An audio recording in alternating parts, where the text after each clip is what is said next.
As a burgeoning world population, we are faced by ever-increasing challenges to sustainably feed ourselves equitably. Southern Africa is no exception. Farmers across Southern Africa are searching for a better way to farm. Conservation agriculture is a promising way forward to produce more food consistently and to use resources more efficiently. Conservation agriculture, or CA, is a way of managing agro-ecosystems to achieve higher sustained productivity, increased profits and food security, while enhancing the environment. This is achieved by minimizing soil disturbance, ensuring there is permanent soil cover, and growing crops in associations and rotations. Farmers in Southern Africa began experimenting with CA principles in the late 1970s. For the pioneers, it was not an easy switch.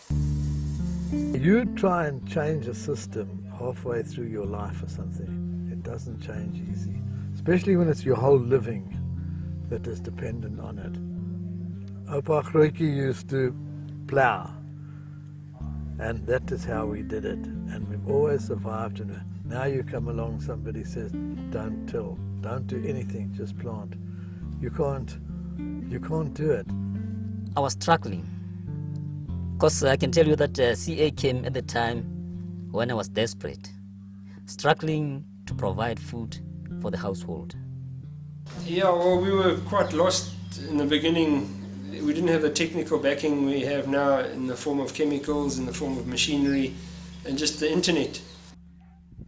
The mighty Drakensberg Mountains separate the high-altitude smallholder farmers of Lesotho from the large-scale farmers of South Africa's KwaZulu-Natal. These farmers also work in different rainfall and soil fertility regimes, yet they have all improved their land and profits by switching to conservation agriculture. Studies on the erosive effect of not having enough ground cover are startling indicators of the value of leaving residue on the lands. The raindrop is one of the main problems. If you take the energy that one drop of rain has when it hits a bare surface, it's enough to seal that little bit, that the water won't go in. If you have residue on the top, that energy is dissipated. But with CA, because you don't tend the soil, and we also lay the mulch, you'll find that when the raindrops hit the soil, they don't break the soil because of the mulch. The primary aim of no-till conservation farming is to conserve soil and water. If you get a very bad season, you're not going to be so badly off because you've conserved moisture. Conservation farming has been a stabilizer for us.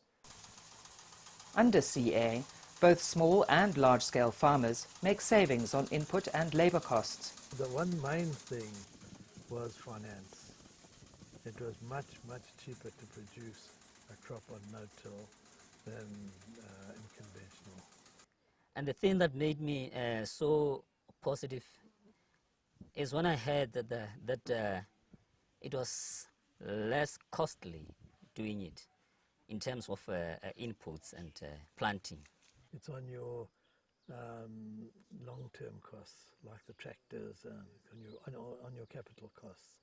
They've come down because your tractors last you 3 times or 4 times or 5 times as long.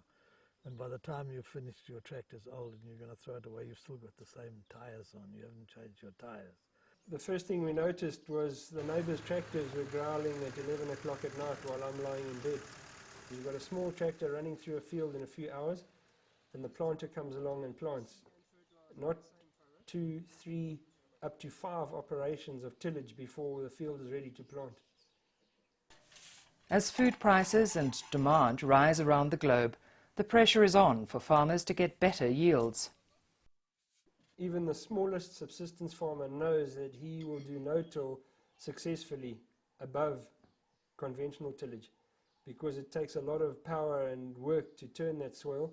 With the oxen, my yields will go down. But with this particular farming, the yields are very high. With consistent application of CA principles, both large and small-scale farmers maximize yield and profit. Abiding by the principles of this farming, they are meant to give you a very high yield. 10 years ago,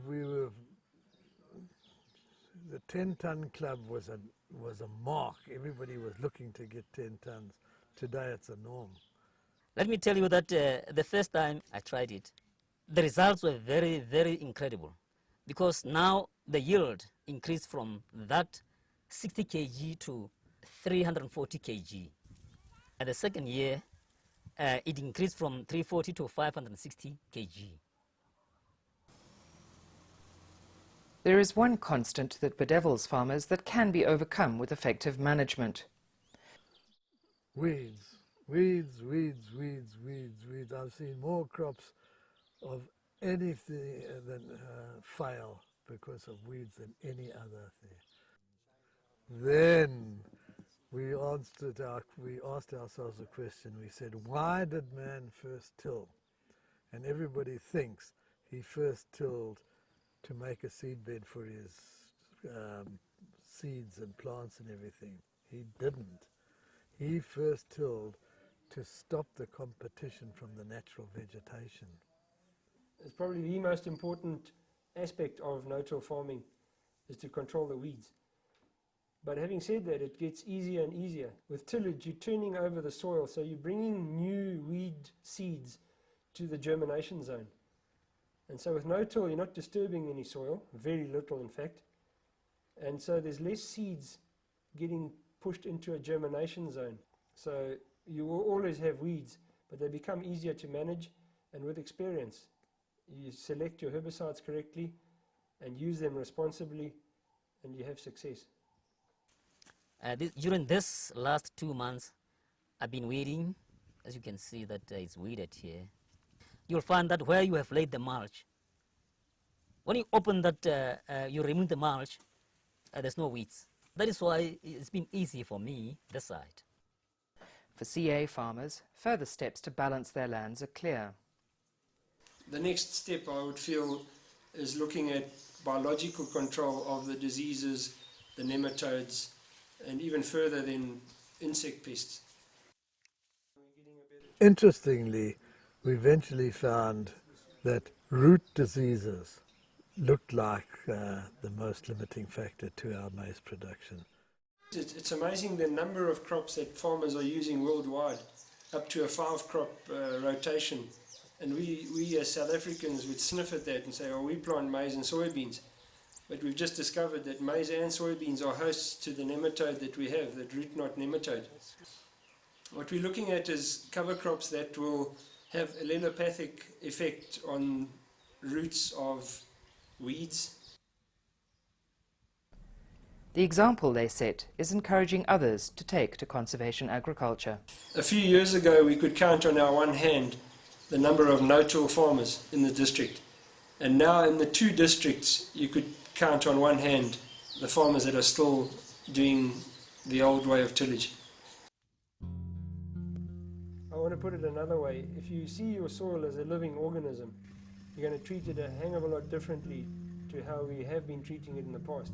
I think it's everybody's moral duty to keep the planet in as good a condition as we found it, or to better it.